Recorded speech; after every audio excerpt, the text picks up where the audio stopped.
Con noi ci sono anche Paul e Andrew. E l'obiettivo del nostro webinar di questa sera è quello di parlare della missione all'università negli Stati Uniti. Quindi la nostra serie di webinar affrontano proprio il tema del post-diploma e del gap year, ovvero cosa fare una volta finiti gli studi, che possono essere appunto le scuole superiori oppure l'università. Magari se è finito la triennale si sta valutando di proseguire gli studi magari in un'altra destinazione. Per cui quando ci si trova appunto in una fase di fine, di nuovo inizio, molto spesso la domanda che viene fatta è: cosa farai appunto finite le superiori o finita l'università? Molto spesso appunto la risposta è anche ansia: non lo so, non ho idea di che cosa posso fare, di quali sono le opportunità, o magari lo so, ma non sono poi così tanto sicuro di quale sia la strada giusta per me. Per cui l'obiettivo della nostra serie di incontri è proprio quello di permettervi di raccogliere il maggior numero di informazioni per poi poter prendere delle scelte più informate e consapevoli domani o comunque nel vostro futuro. L'argomento di oggi, il webinar di questa sera, affronta il tema dell'ammissione all'università e del college all'estero, in particolare negli Stati Uniti. Abbiamo qui appunto Paul e Andrew e affronteranno appunto il tema dell'ammissione negli Stati Uniti da due approcci diversi, per cui al termine della giornata effettivamente avrete un pochino le idee più chiare su come funziona il sistema universitario americano e su due strade alternative che si possono percorrere: o l'ammissione diretta oppure un sistema di transfer, per cui si inizia frequentando un college e poi si passa a un'università per gli ultimi 2 o 3 anni. Questa è solamente una delle possibilità che possiamo valutare una volta appunto finite le superiori o finito un percorso di laurea. Altre possono essere dei percorsi più brevi, come un trimestre, un semestre all'estero, dei corsi di formazione specifica, altre esperienze di volontariato, lavoro, programma alla pari, oppure dei corsi in preparazione alle certificazioni linguistiche. Di questi temi parleremo durante altri webinar, per cui se vi interessano altre tematiche più specifiche, allora ci possiamo riaggiornare un altro giorno con un altro webinar. Adesso appunto vi ho già anticipato chi ci sarà, i nostri relatori. Abbiamo Andrew che rappresenta Kaplan International Pathways, ci parlerà appunto delle 5 università con cui appunto Kaplan è in partnership. Vedremo insieme le caratteristiche principali, i requisiti di ammissione.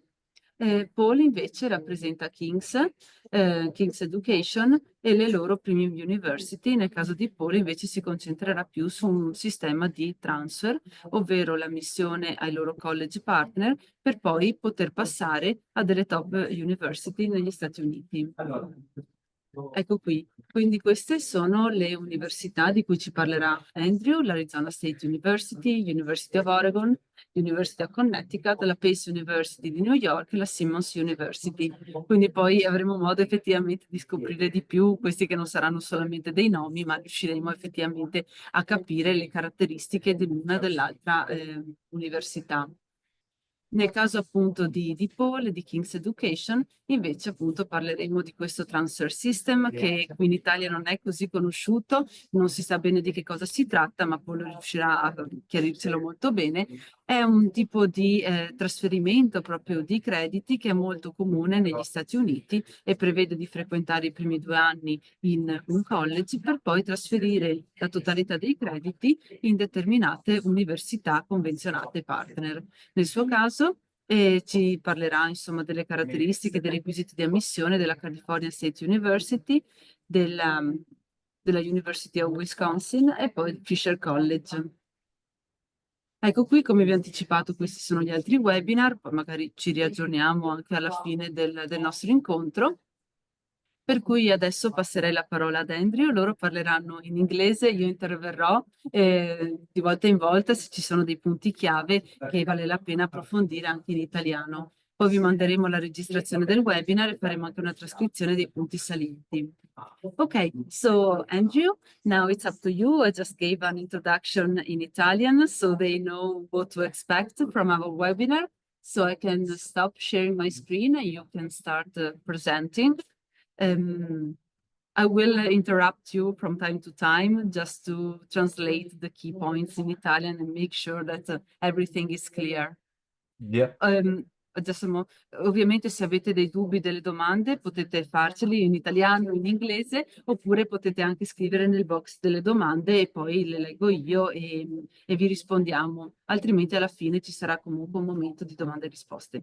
Ok, that's all. Up to you, Andrew. Perfect. Thank you, Julia. And hi, everyone. So I know Julia's very kindly introduced me. For those of you guys who are not familiar with me, my name's Andrew. I work for Kaplan International Pathways. And my role is to support students who want to study abroad. So that can be in the UK, US, or Canada, out of one of our English-speaking destinations. And today I'm going to be talking to you guys a little bit about the US, our US universities, our partners, and the opportunities that you have available to study with us, really.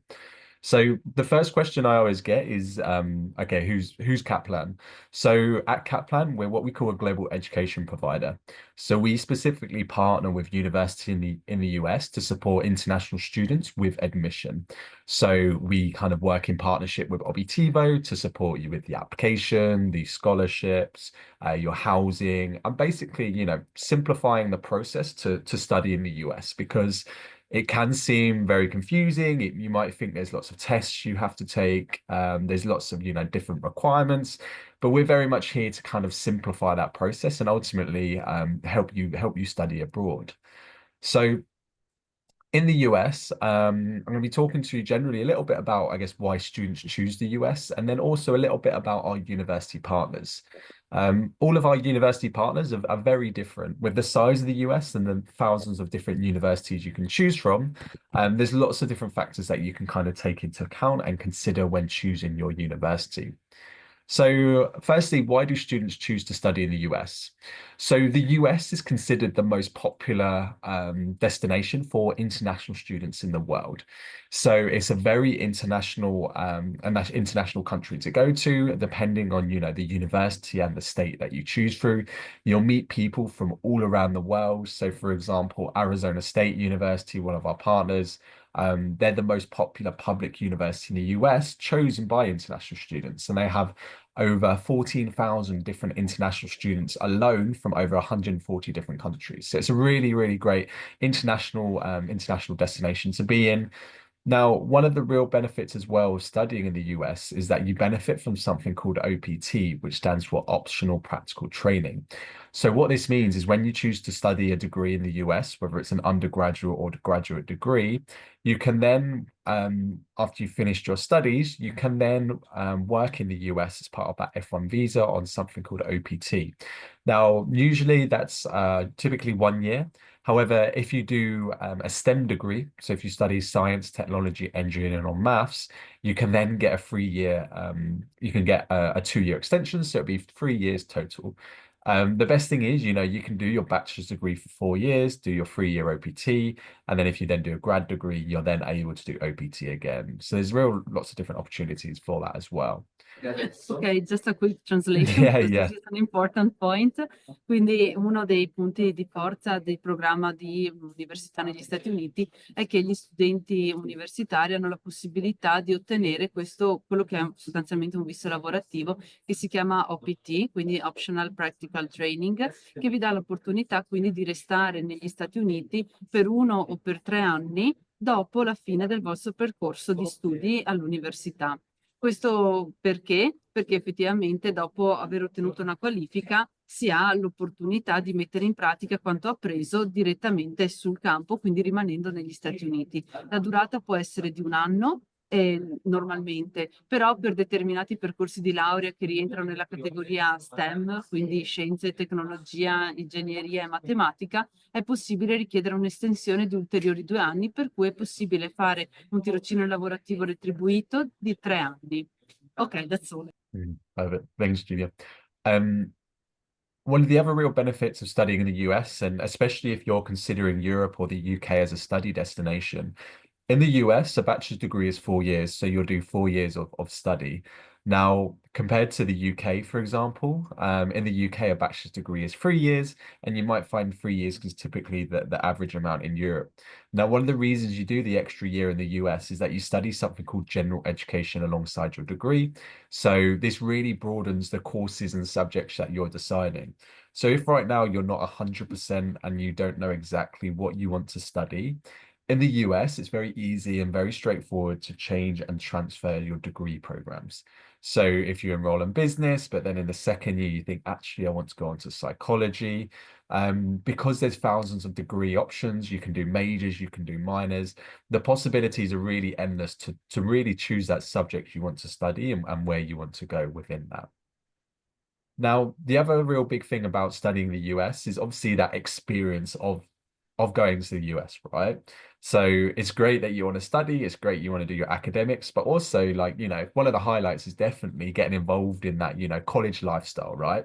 So the college athletics, the basketball, the American football, there's so much that you can get involved with in the US, which I always encourage students to do it. Even if you're not a big fan of sport right now, it's very much part of this community. And having studied in the UK myself and done semesters abroad in the US, it's really, really unique for the US that everyone's kind of all part of this massive community you can get involved in. And especially when you're cheering your local university team. These are a few photos from the ASU Sun Devils. So they're a D1 school. You can see here from their basketball. They have on the bottom left their Desert Financial Arena. Bottom right, you have the Sun Devil Stadium. So this houses around 60,000 students. Free outdoor Olympic length swimming pools, baseball. They have everything really. So real great access to facilities that you're able to access as well as part of being a student there.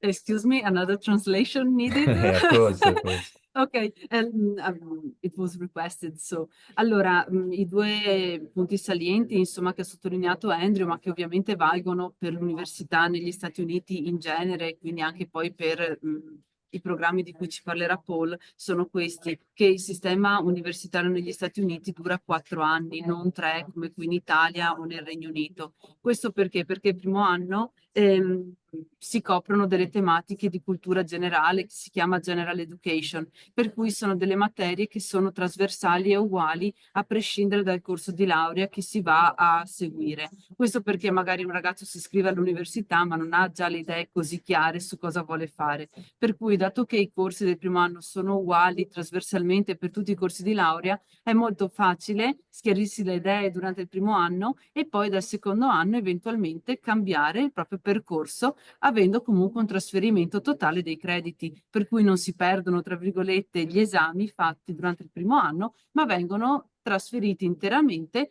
nel corso di laurea prescelto. Magari uno inizia volendo fare economia, poi scopre che preferisce fare psicologia, può tranquillamente trasferire tutti i crediti degli esami fatti nel primo anno nel secondo anno, proprio perché sono uguali a tutti i percorsi di laurea.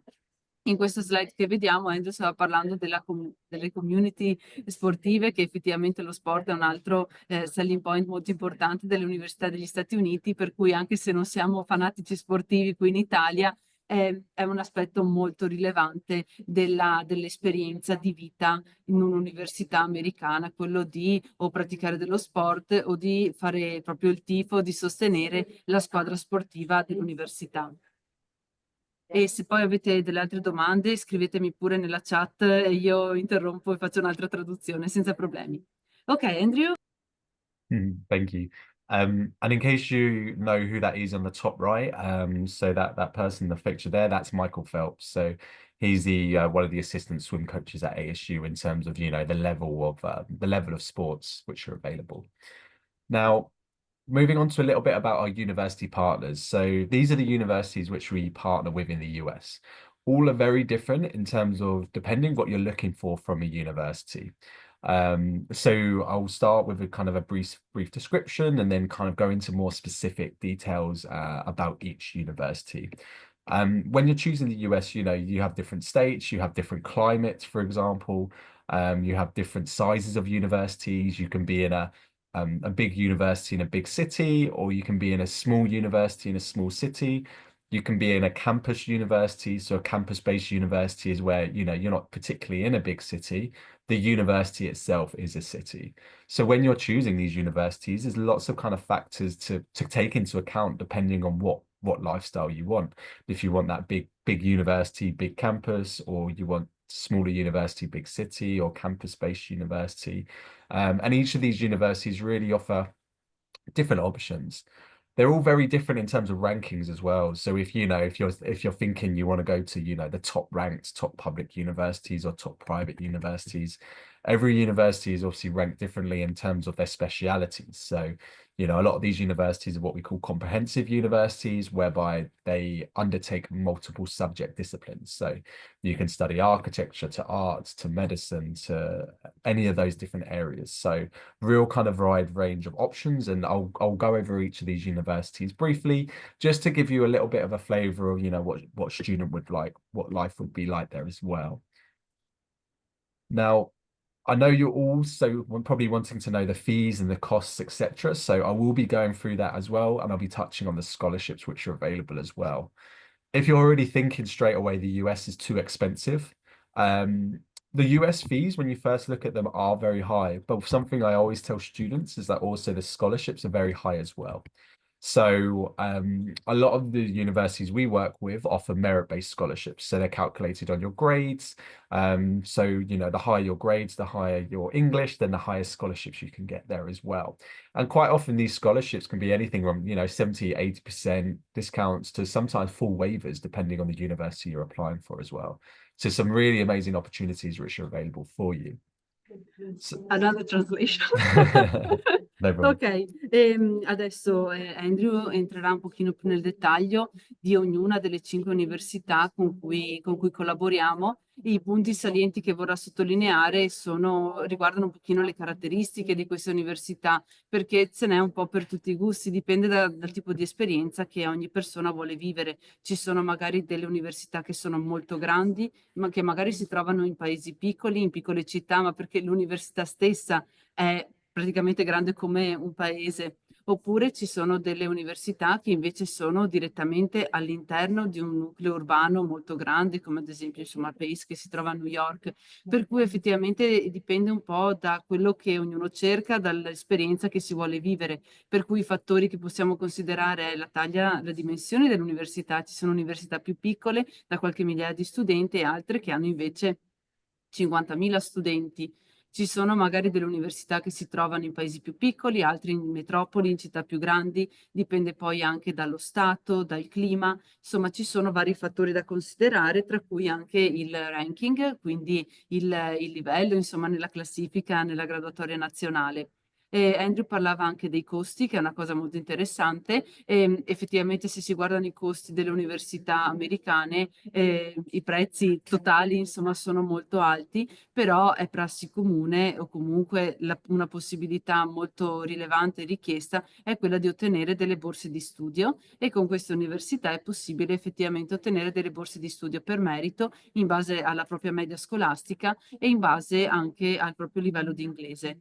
Quindi le borse di studio possono arrivare a coprire anche il 75% del totale della retta, e in alcuni casi la retta viene direttamente eliminata, per cui non si paga nulla. Non è la prassi, purtroppo, però bisogna considerare che effettivamente le borse di studio ci sono molto frequenti, quindi si riesce molto spesso ad ottenere una riduzione rispetto alla quota totale. Ok, I'm done. Mhm. So moving on to one of our first university partners and probably one of our largest university partners, we have Arizona State University. So ASU is the largest public university in the US. I mentioned earlier, they're also the #1 public university in the US, chosen by international students. So you'll be studying in Phoenix. Phoenix is the 5th largest city in the US. And you're also in one of the largest public universities. So they have 5 different campuses, one in LA, and then 4 others all located in Phoenix. So Phoenix as a city is a large metropolitan city, so they have the different campuses throughout that city. So it's around 45, 50 minutes by the free coach transfer service to get from one side of the campus to the other. Phoenix, if you're looking for a state with very warm weather, perfect to be. Average in the summer is around 30 degrees Celsius. Lowest in the winter is around 18, 90 degrees Celsius. So very sunny city to study in. ASU is also very highly ranked. So #1 in the US for innovation. And they're also very highly ranked in their sustainability. So #6 in the world for sustainable development goals. Now, in terms of what subjects ASU is very well known for, they're very well known for their engineering degrees. So if you're interested in doing any aerospace engineering, mechanical, electronical, they're very well known. They have one of the largest engineering schools in the US as well. They're very well known for their business and their management degrees. The management degrees are through Thunderbird School of Management. Again, very highly ranked options, which are they're ranked #1 in management, for example, in the US. So some great options depending on where you want to study. Now, if we move on to a little bit about kind of the intakes, the fees, how does it all work? You can see here, this is just a general summary in terms of when you can start. The tuition each year is around $31,000 per year. However, there are renewable scholarships of up to 52% to bring down that fee to potentially around $16,000. Generally, your GPA, if you don't know your GPA right now, don't worry. We can help and support you calculating that with Obiettivo. So generally, a 3.0 is out of 4. On Italy scale, I believe it's like an 8 out of 10 roughly would be looking for. And as long as you meet them requirements, then you'll be considered for the admission as well. We do offer lots of different admissions routes, so you can go also onto like pre-med or pre-law. We have foundations, or we have English programs as well. So just a general kind of summary of ASU. Ok, just the key point, which is the fee. Quindi qui vedete effettivamente elencati i requisiti di ammissione. Poi, se vi interessa, possiamo condividere con voi anche la presentazione, così lo potete leggere con calma. In ogni caso, vedete riportato il costo in dollaro americano per anno, però come dicevamo prima, le borse di studio erogate dall'Arizona State University possono arrivare fino al 50%, per cui si può arrivare a una fee di $15.000 all'anno, per cui una riduzione, un dimezzamento, ecco, del costo della retta annuale. Ok. So moving on now to one of our next university partners, we have University of Connecticut. So UConn, as I was referring to earlier, is one of your more traditional campus-based universities. So you're not in a particular big city, but you're actually halfway between two of the biggest cities in the US. So Boston and New York City in Connecticut. The main campus is located in Stores, so everything you need is on the campus, ranging from restaurants, shops, housing, sports facilities, has its own dairy farm. Everything you need is on that campus. Very highly ranked, so top 30 public university in the US, and it's also a tier 1 research university. Now, moving on to the fees and the costs, generally the tuition is around $39,000 per year, with scholarships available of up to $15,000 a year, which are all renewable as well. UConn has a holistic admissions approach. So when you apply, they're not just looking for your grades, they're also looking for your overall profile. So extracurricular activities, your supporting statement. So it is a little bit more competitive in terms of the admission. So if you look up their acceptance rate, it is slightly lower, for example, when compared to UConn. Anche in questo caso traduco le parti più salienti. Anche qui vedete la retta annuale, sia nel caso dell'Arizona State University sia nel caso della UConn. Le borse di studio sono rinnovabili, quindi non si applicano solo il primo anno, ma si applicano tutti i 4 anni, logicamente mantenendo i requisiti. Anche in questo caso il costo è un pochino più alto rispetto all'Arizona State University, e l'università UConn è in grado di erogare delle borse di studio fino a $15.000 per ogni anno. Hanno un approccio alla missione un pochino più olistico, quindi valutano non solamente la media a livello di inglese, ma anche le esperienze extracurricolari. Per cui se si valuta l'idea di appunto frequentare l'università negli Stati Uniti, è importante considerare non solamente la media, ma anche se si è fatto volontariato, altre esperienze all'estero, proprio perché molto spesso uno dei requisiti di ammissione è proprio valutare la persona nella sua interezza e non solamente la sua media accademica. I'm done. Perfect. Moving next on to another very different university, we have Pace University.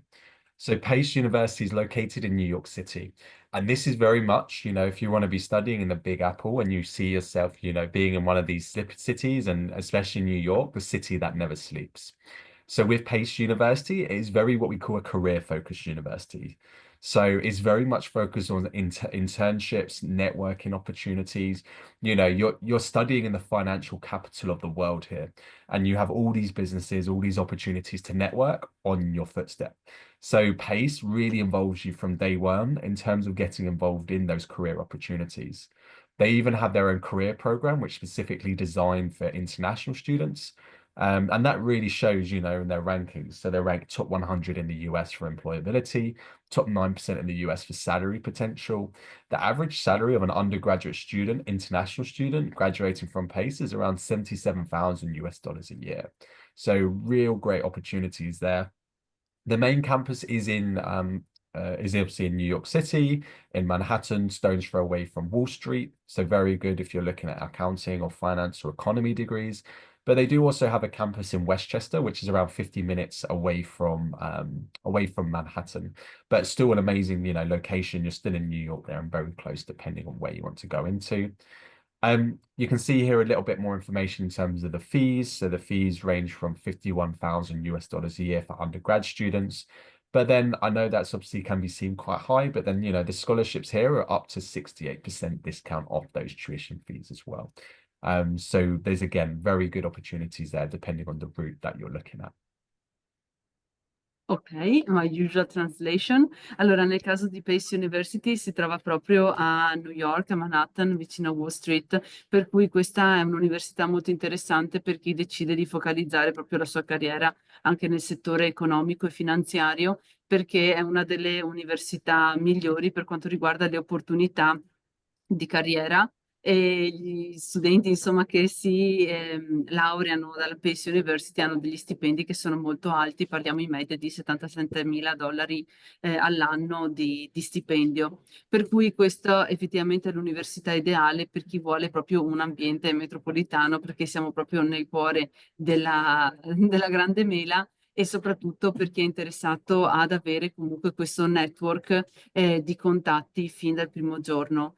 Per quanto riguarda la FIE, appunto, circa 51.000 dollari l'anno, però anche in questo caso per gli undergraduate, quindi per la triennale, per capirci. Però anche in questo caso l'università può erogare delle borse di studio che arrivano fino al 68% in meno del costo di tuition annuale, e anche in questo caso sono ripetibili. Thanks, Julia. And then moving on to the last university I just want to touch on today is University of Oregon. University of Oregon, again, another very big public state university, similar to ASU, I guess, but not as big. You're located all the way over on the West Coast here, so completely different from the East Coast being in Connecticut, located in the popular college town of Eugene. University of Oregon, very well known for their sports. So their college team is known as the Ducks. So you might have seen them competing in the basketball or American football previously. They're actually very well known for their sports. So it's the birthplace of global athletics brand Nike, who was actually founded at whilst he was studying in Oregon, and there's a lot of affiliations which is available here as well.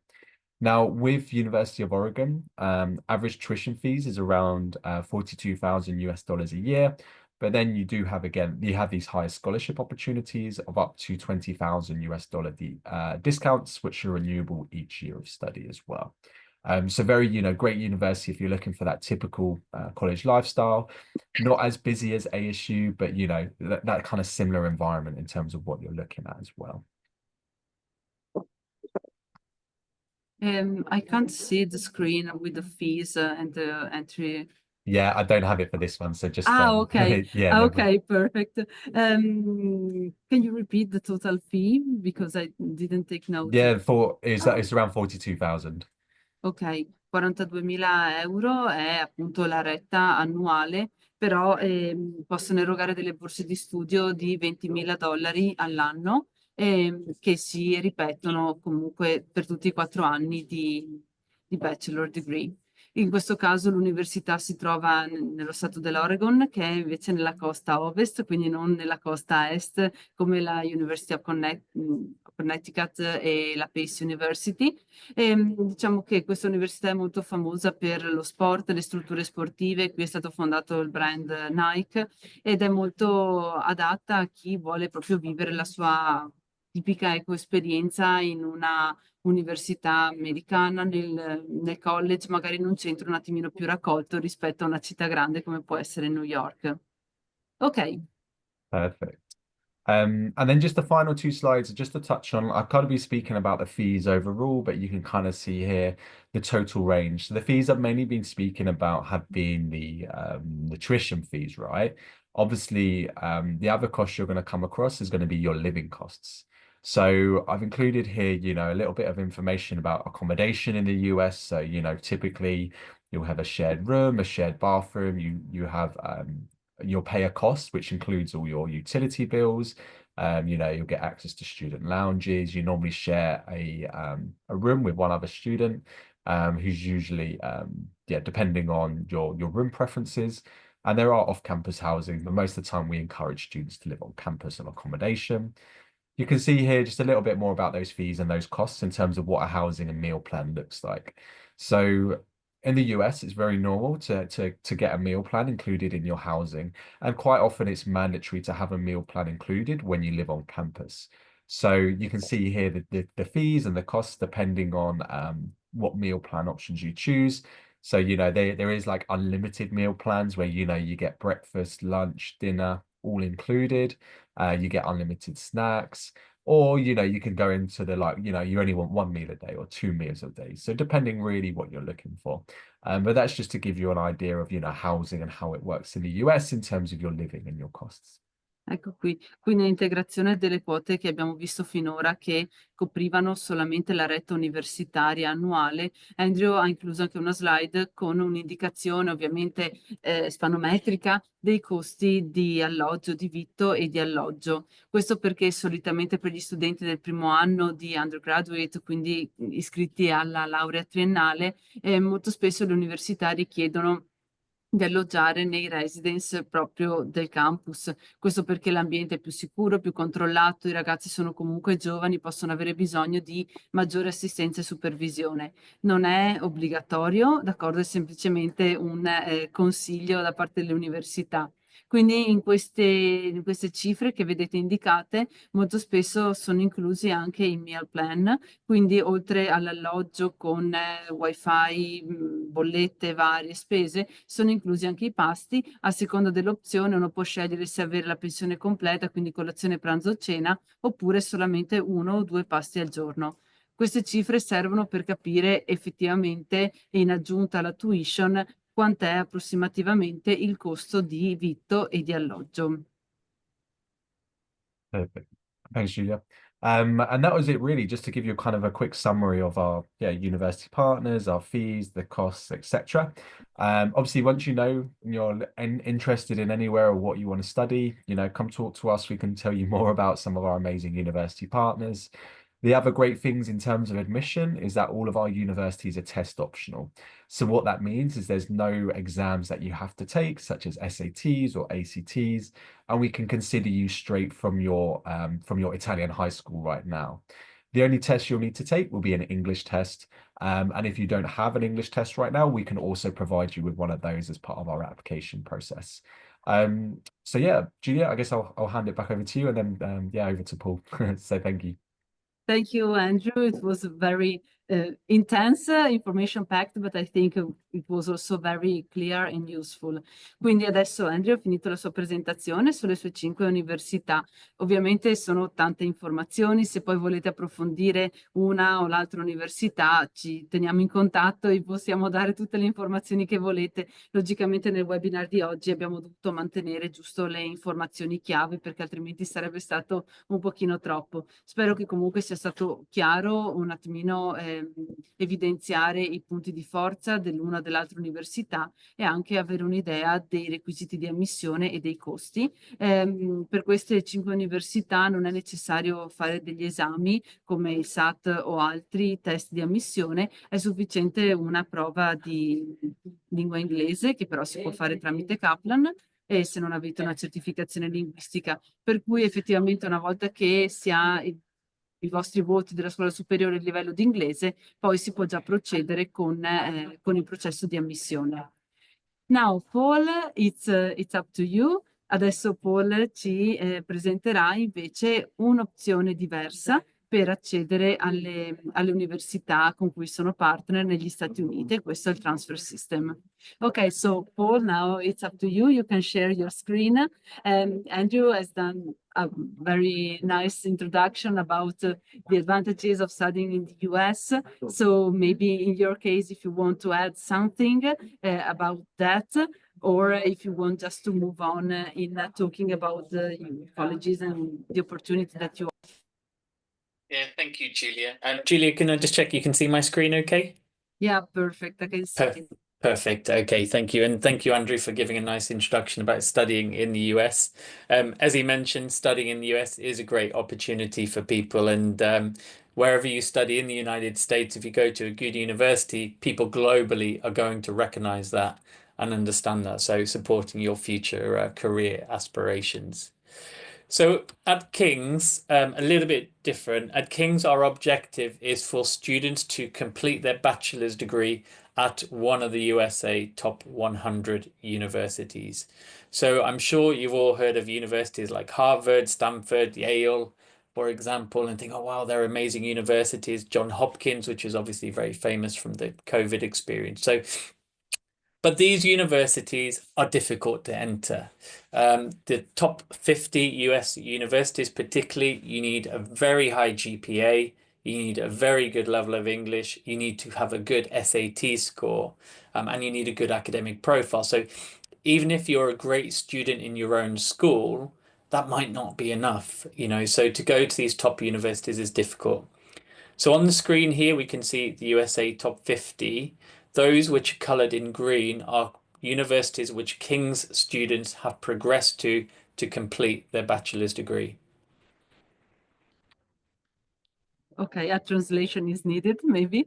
In questo caso, quindi, con Andrew abbiamo parlato delle 5 università con cui appunto siamo in partnership, per cui è possibile valutare una missione diretta. Sono delle università molto valide e prestigiose. E nel caso invece di King's, l'obiettivo del loro programma di ammissione all'università negli Stati Uniti è quello di farvi concludere il bachelor, quindi la laurea triennale, in una delle top 100 università degli Stati Uniti.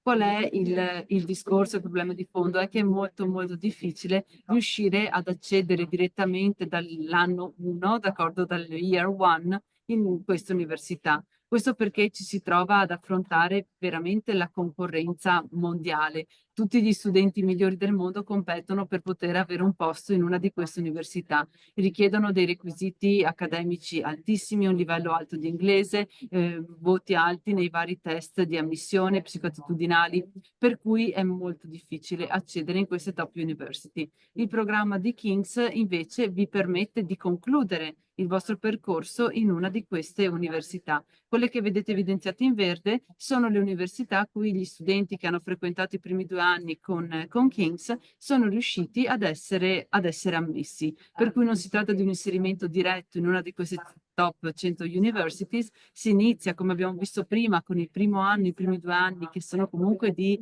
general education, in un'altra struttura ci si prepara per poi tramite il transfer system passare a queste top universities. Ok, Paul? Perfect, Julie. I think you explained a bit more for me there, so thank you. So yeah, so here we can see the rest of the USA top 100, and you can see lots of green and lots of progressions for King's students.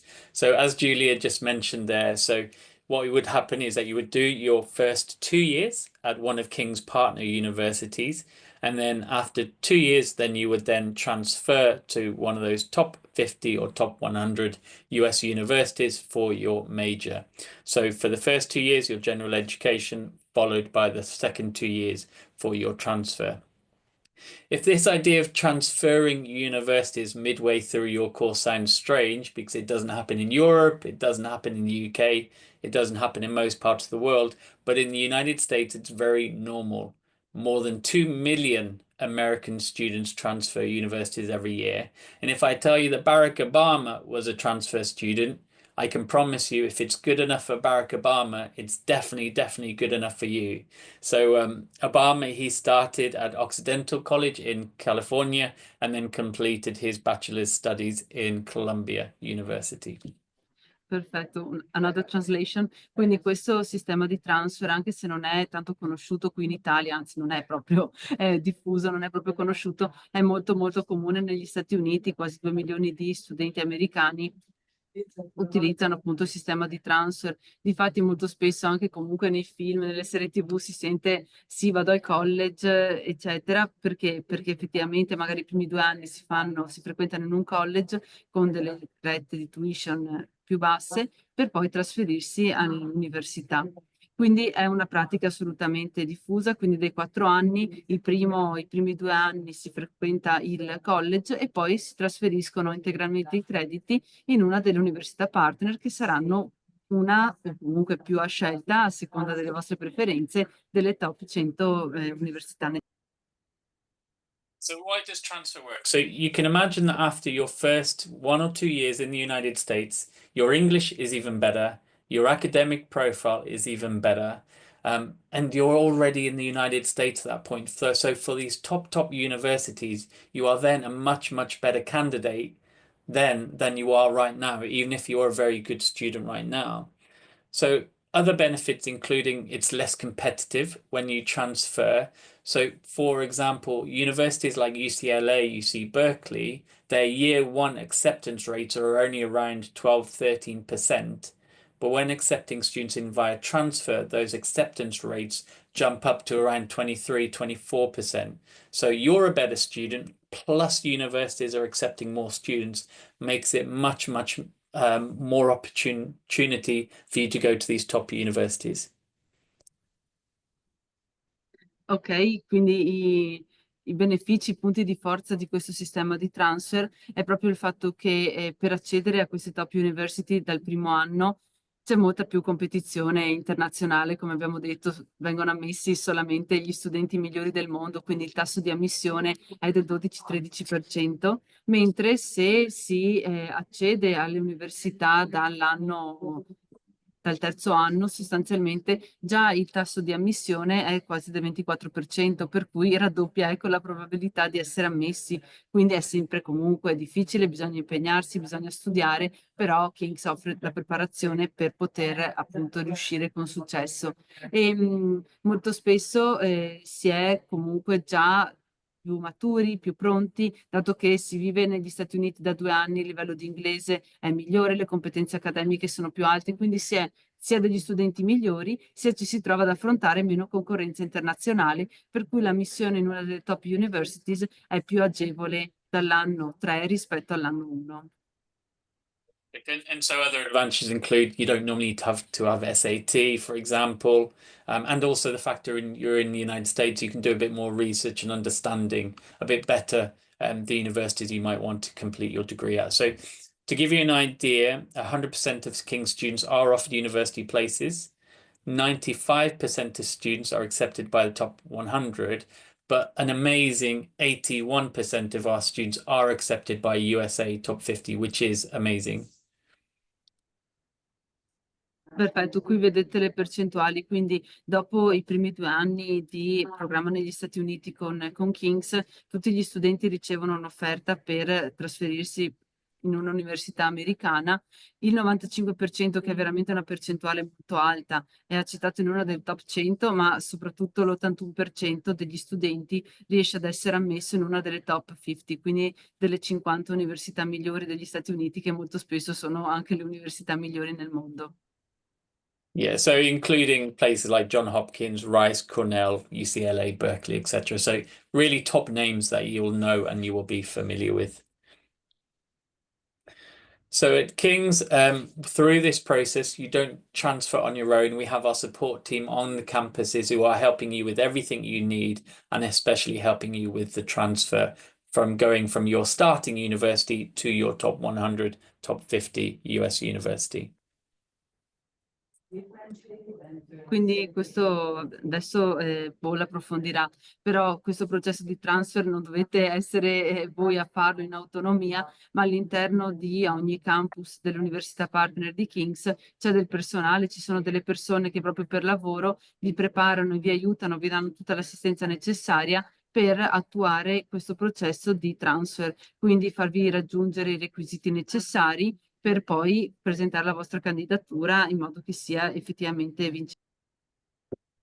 Yeah, so they will help you from literally everything from day one, whether it's really basic things like finding your way around campuses, helping you register for classes, and then importantly through your transfer. So it's a very high level of support you receive through King's in terms of your study plans and studies.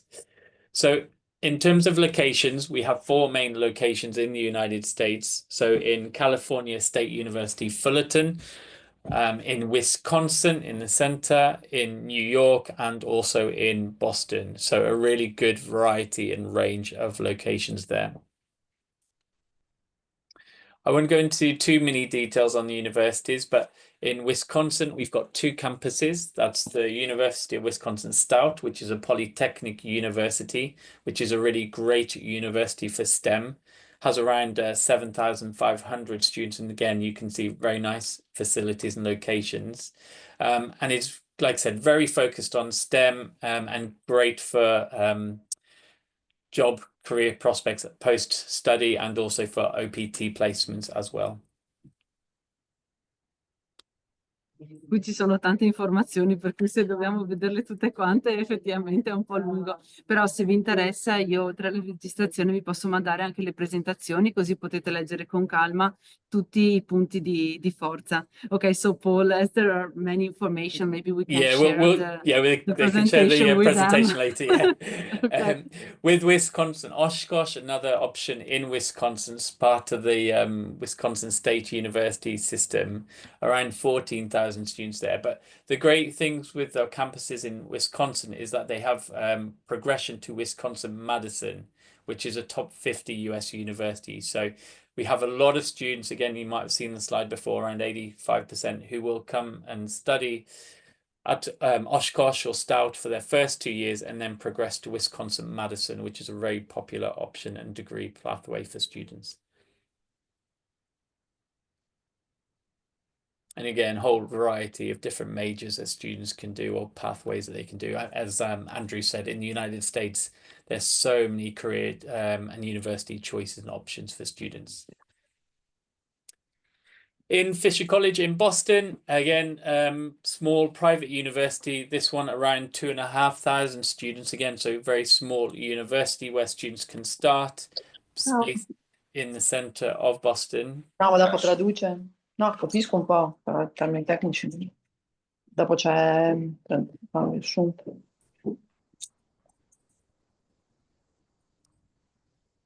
Okay, you can go on, Paul. Yeah, okay, perfect. Okay, so so Fisher College based in the center of Boston, just next to Boston Common. So if you want to be in Boston, city center location, Il primo anno di that's a great università location è to be. Ok, perfetto. Okay, perfect. Okay, great. And again, wide range of university majors as well. In New York, we're based in University of Mount St. Vincent, again, small private university. So to give an example of some of those bedrooms that Andrew was mentioning earlier, so what you can see in the bottom right-hand screen is a very typical type of bedroom that you might see in the United States. So nothing spectacular, just very simple, very nice, very fine. And so again, usually you'll be placed with another roommate as well. So good options for students. And again, in Mount St. Vincent, we're next to the Hudson River in New York in Riverdale. So not center Manhattan, so just outside of Manhattan. So a nice compromise between nice location, but also quite a bit calmer than being in the center of Manhattan. And then last but not least is California State University Fullerton. So that big all-American university style campus. So a little bit similar in terms of Arizona State, in terms of the fact it's got all the amazing sports clubs, facilities with the Titans, and Again, everything you see in the American movies, you can imagine with California State University, Fullerton, but again, a much bigger university. So when you're thinking of your university choices, you need to think about where you want to study, what you want to study, and what sort of environment you want to be in. So do you want to be in a big university environment, or would you prefer to be in a smaller environment initially to kind of get your bearings, to understand what it's like in the US, and then transfer that to those top 50, top 100 universities after starting? But again, every student is different, and we'll help you with your choices in what you need to make. Perfect. Thank you very much, Paul. Just can you go back to the slide with the map of the US and all the universities? Yeah. So I can just give a quick translation of the main key points. And maybe if you can also mention the average price of every year for the universities. Okay. Yeah. Mm-hmm. There we go. Ok, perfect. Ottimo, allora giusto una breve traduzione in italiano. Quindi come abbiamo detto prima durante la presentazione di Andrew, anche qui le università con cui collaboriamo sono diverse tra di loro, ognuno ha il suo spirito. C'è la classica università più grande americana, quello che si vede tradizionalmente nei film, come può essere la California State University. Ci può essere invece l'università più piccola, come il Fisher College, che si trova a 30 minuti da Manhattan, ma in un centro comunque urbano più piccolo, le classi sono più contenute. Oppure appunto abbiamo l'università che si trova proprio a New York, per chi vuole effettivamente un centro urbano molto più vivace, d'accordo? Per chi vuole stare effettivamente nella metropoli.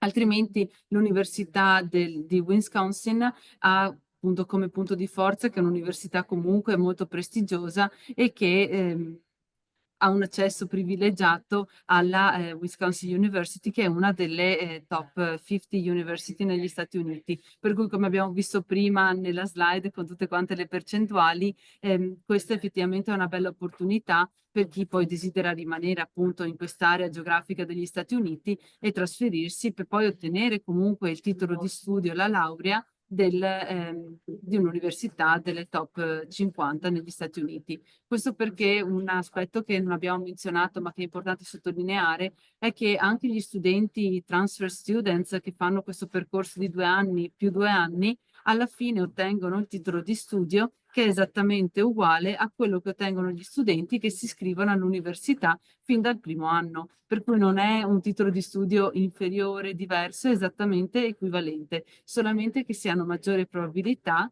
di avere un profilo più appetibile e di riuscire quindi ad accedere nelle università più prestigiose degli Stati Uniti. Now, Paul, up to you, if you can give us... How much? Quanto cuesta? Quanto costa? Yeah. So for Boston and New York, which are small private universities, so Fisher College, University of Mount St. Vincent, I will give fees including accommodation and all of your costs.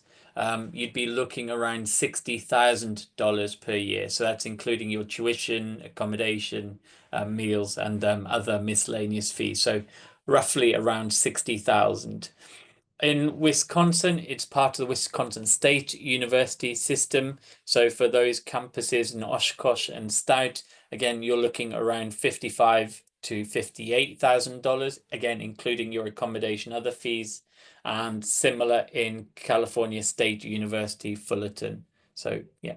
Okay. And do you also have the price for the tuition only? So not for tuition only. So with the tuition only, we would, because ultimately we invoice for accommodation and for tuition, yeah. Perfetto. Allora, in questo caso i prezzi che ci ha indicato Paul, adesso ve li traduco in italiano, riguardano sia il costo della tuition sia il costo dell'alloggio. Quindi nel caso delle università più piccole, ma in città comunque molto prestigiose come appunto Fisher College a Boston e la University of Mount St. Vincent a New York, il costo annuale di tuition più alloggio è intorno ai $66.000 americani. D'accordo? Nel caso invece dell'Università del Wisconsin e della California State University, la cifra sempre di tuition con l'alloggio è intorno ai $55.000 all'anno. In questo caso sono delle cifre che riguardano i primi 2 anni, quindi con vitto, alloggio e retta universitaria per i primi 2 anni, poi ci si trasferirà a delle altre università. In quel caso la tuition, la retta, effettivamente dipende dal profilo dello studente, perché in alcuni casi magari sono disponibili delle borse di studio, oppure a seconda appunto della media ci possono essere delle riduzioni nelle quote. Okay, so Paul, thank you very much. This was an important information for people to know, to understand, and to budget. Do you have something else you want to add, maybe regarding the opportunity of scholarship, either during the first 2 years or after the transfer? Yeah, so again, once we see students' transcripts, we will assess students for scholarship opportunities. So those scholarships might be 10, 15, 20, 25%. But again, once we see all your documents, then we will assess for scholarship opportunities. It doesn't cost anything to have your documents assessed. So you can always send them to Obiettivo and we can assess them for you. But also regarding when students transfer universities, we will obviously look at universities that have the course you want, the destination you want, but also that suit your budget. And we also can apply for scholarship on transfer. So when you're applying to top 50, we can also apply for you for scholarships then as well. Perfetto, thanks. Quindi anche in questo caso si possono applicare delle scholarship che vanno dal 10 al 25%, dipende dal profilo dello studente. Non c'è nessun costo, nessun obbligo poi di iscrizione, è proprio una valutazione gratuita in base al profilo dello studente. Loro riescono a valutare appunto il candidato e ci possono comunicare qual è la percentuale della scholarship che riescono ad applicare caso per caso. Come vi avevo anticipato anch'io, anche nel caso del transfer poi alla seconda università, quella definitiva, si valuta insieme il budget, quindi il costo della tuition, e lo staff di King's all'interno del campus vi dà una mano anche a fare domanda per ottenere una borsa di studio per gli ultimi 2 anni. Ok, perfect. So this was the last translation. Avete delle domande? Allora vi ringrazio comunque di averci ascoltato finora. È stata una presentazione ricca di informazioni e di dettagli. Poi, come vi ho accennato, vi manderò la registrazione di questo incontro, così potete magari riascoltare tutto quanto con calma. E vi posso mandare anche le presentazioni che sono state mostrate con tutte le informazioni scritte. Per cui adesso, se avete delle domande, delle curiosità, siamo qui. Se avete piacere di chiedere direttamente a me, oppure se volete scrivere una domanda nella chat, volentieri. Allora, intanto che aspettiamo, io intanto vi parlo un pochino di noi. Qui trovate appunto una foto del nostro staff, i nostri contatti, quindi se avete piacere di scriverci, di mandarci una mail, questo è il numero di cellulare, anche con WhatsApp vi rispondo direttamente io. Quindi il bello appunto di vedere noi, di aver conosciuto anche Paul ed Andrew, è proprio quella di rendersi conto che anche se si parte per quello che sembra un'avventura molto che può fare un po' di spavento, c'è sempre un network di persone, di assistenza che vi possono dare supporto sia prima, quindi nella fase di raccolta dei documenti, di preparazione, sia quando sarete all'estero. Quindi noi ci siamo persone in carne ed ossa, sia noi che appunto i nostri colleghi all'estero. Sapete che avete sempre qualcuno a cui rivolgervi se avete bisogno appunto di una mano, di supporto, sia di nuovo nella fase di scelta, di preparazione, sia quando avrete già iniziato la vostra avventura negli Stati Uniti. Ok, quindi se c'è qualche domanda, ok. Ogni università ha varie materie di indirizzo. Ok, so the question is if every university has all the subjects, or if maybe some universities are specialized in only a limited number of subjects. Who wants to start? Paul, I see you there. Maybe you can... Yeah, it's so it varies on the universities. So some universities like California State University, being a bigger, larger university, they will have a very wide range of university courses. Universities like Stout, I mentioned, are very much more STEM focused, so won't have so much in terms of humanities. And universities like Fisher and College of Mount St Vincent, University of Mount St Vincent, are more focused on liberal arts. So most students that we can accommodate want to do the courses that we do. If a student wants to do something very, very specific, we can always look at the options for them. So Andrew, if you want to comment on Maybe I'll better Kaplan's one. translate Oh, you before, can, yeah. ok? Sorry. Allora, quindi diciamo che ci sono due strade percorribili. Le varie università hanno diversi percorsi di studio. Le università più grandi, come nel caso appunto di King's della California State University, essendo comunque un'università più grande, ha più percorsi di studio. Le altre università che sono più piccole magari si possono specializzare di più sui percorsi STEM oppure sul liberal arts. Per cui a seconda dei vostri interessi, delle vostre preferenze, vi possiamo anche dare un consiglio su qual è l'università che offre il percorso più adatto a voi. Ok, qui mi chiede di psicologia, ottimo. So maybe Paul, if you want to finish, what about psychology? Yeah, so psychology would be fine as well. Yeah, it's quite a popular major, so yeah. In every university you partner Yeah, with. between the four cities that we have, or four main locations that we have, yeah, we'd be certainly a sensible starting point, yeah. Perfetto, allora Olga, psicologia hai ampia scelta. Andrew, now do you want to tell us something more about the subjects, the majors of the different universities, and maybe if you can spend some word on psychology.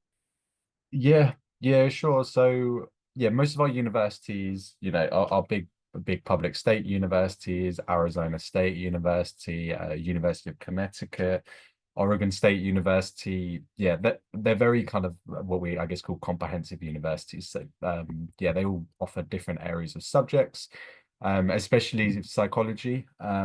What you'll see with psychology, depending on the size of the university, quite a lot of them will have different specializations within psychology. So, if you want to go into more social psychology, or if you want to go into clinical psychology, depending on the university, then there's different options to do those majors. And then again, there's options to do a minor as well. So if you want to do psychology with criminology, for example, that one can quite be a popular course university option there as well. But yeah, you'll find, as Paul was saying, those kind of degrees are very popular in the US. So they're offered throughout most universities. But my advice would always be, have a look and see what area of psychology you're actually interested in. And then, because psychology at ASU or psychology at Pace it will be different, and depending on where you want to go into. Perfetto, allora giusto una breve traduzione. Anche nel caso delle università di cui ci ha parlato Andrew, sono università che vengono definite appunto comprehensive, quindi hanno più corsi di laurea. Psicologia poi è uno dei più comunque richiesti e diffusi, per cui effettivamente anche in questo caso hai ampia scelta. Il consiglio di Andrew è anche quello però di capire quale specializzazione di psicologia ti interessa di più e di controllare effettivamente i vari percorsi delle varie università, perché il modo in cui viene magari approfondito e insegnato in un'università può essere differente rispetto a un'altra. Questo lo aggiungo io, effettivamente se siamo già così focalizzati su un corso possiamo poi ragionarci più nel dettaglio, ti possiamo mandare tutte le informazioni di un corso o dell'altro e ragioniamo insieme su qual è quello, il percorso migliore per te. There's another question, how difficult it is to get a scholarship? Andrew, you can start this.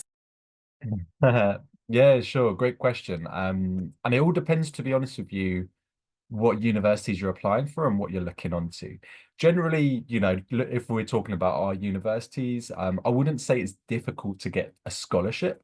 I guess the question is more, how much of the scholarship can you actually get, right? So you'll see, all of our universities, ASU, they do scholarships of up to $20,000 a year. Pace does 80% scholarships, and a lot of those are all merit based, so they're they're calculated on your grades. So the question back to you is, if you're a very high achieving student, or if you're getting good grades, you have a good level of English, then yeah, you can certainly expect a quite a healthy scholarship award to substantially discount on your tuition fees. And not all universities and not all of our scholarships are merit-based. So don't feel like it's just down to your grade. Simmons University, for example, is an application-based scholarship. University of Connecticut is holistic review, so it's not just the grades, they're looking at your overall admissions application. So yeah, it really depends on the university you're looking at for, but yeah, you can definitely, you know, you would certainly be able to consider, or if not, be awarded a scholarship of some sort. Yeah. Thank you. Quindi il messaggio chiave è che non è tanto difficile ottenere una borsa di studio, ma dipende un po' la percentuale della borsa di studio, quanto si riesce effettivamente ad ottenere. Questo dipende dal profilo dello studente. Quindi abbiamo visto che nella maggior parte dei casi si valuta la media scolastica e il livello di inglese. In altri casi, come la University of Connecticut, invece ha un approccio più olistico, quindi non si guardano solamente i voti, ma anche proprio la persona nella sua interezza, le altre esperienze anche di volontariato, di tutte le esperienze extracurricolari che si sono fatte. Per cui una borsa di studio in un modo o nell'altro, anche perché in alcuni casi possono essere per merito, in altri casi possono essere anche per nazionalità o per in base all'application, però il punto chiave è che in base al profilo si ottiene una certa quantità di denaro come scholarship. What about you, Paul? Do you want to add something? Yes, I mean, similar to what Andrew said. I mean, my main comment would be, though, that, you know, studying at the United States is expensive. But I think the way to look at it a lot of the time is really a cash flow question, because, you know, going to these top universities in the United States will, you know, give you better job opportunities globally for you later. What better job opportunities give you? Usually a better salary, usually a better house, better car, for example. So I'd always say, yes, scholarships are great, but also, you know, think of it from a cash flow perspective too. What are you going to get out of it? Because it's more about the, we'd say, return on investment. You know, what are you going to get back for your money you're putting into your studies? Thanks. This is a really nice thought to share with our students. Quindi il commento di Paul invece ci vuole fare un pochino riflettere sul fatto che sì, effettivamente l'università negli Stati Uniti è costosa, con o senza scholarship, soprattutto senza, però effettivamente è un investimento anche nel caso delle borse di studio. Per cui la riflessione da fare è quello di vedere appunto l'iscrizione, frequentare l'università negli Stati Uniti proprio come un investimento per il proprio futuro. Quindi frequentare questo percorso di laurea permette di avere dei contatti diversi, di ottenere degli stipendi che permettono di ripagare l'investimento fatto. Per cui uno deve valutare questa scelta proprio in un'ottica un pochino più ampia, non solamente sul costo qui e ora, ma sul possibile guadagno, sulle porte che apre avere un titolo di studio rilasciato da un'università americana. Quindi proprio il concetto chiave è che questo è un investimento che vale la pena fare in ottica appunto del ritorno sull'investimento, ovvero sugli stipendi che si possono ottenere con un titolo di studio ottenuto con un'università americana. Bene, ci sono, spero che sia chiaro, c'è qualche altro dubbio, domanda, curiosità? Finché siamo qui e loro sono così gentili da risponderci, possiamo approfittarne. Ok. Beh, allora, io comunque inizierei a ringraziarvi di aver ascoltato fino in fondo, di averci anche fatto le domande, perché è una cosa sempre molto piacevole per i relatori. Quindi grazie mille a voi ragazzi di aver partecipato, and thank you Paul and thank you Andrew for your explanation. It was very interesting, information packed, but I think also very clear. So let us now make a more informed choice about the university in the US. Grazie, molto interessante. Thank you. Ok, Thank you, perfetto. Julia. Thank you very much. E quindi niente, grazie mille a tutti, buona serata e ci riaggiorniamo nei prossimi giorni con la registrazione e le slide della presentazione. Arrivederci a tutti e goodbye. Bye Paul, bye Andrew. Bye, ciao. Grazie, Bye. ciao, bye. Bye.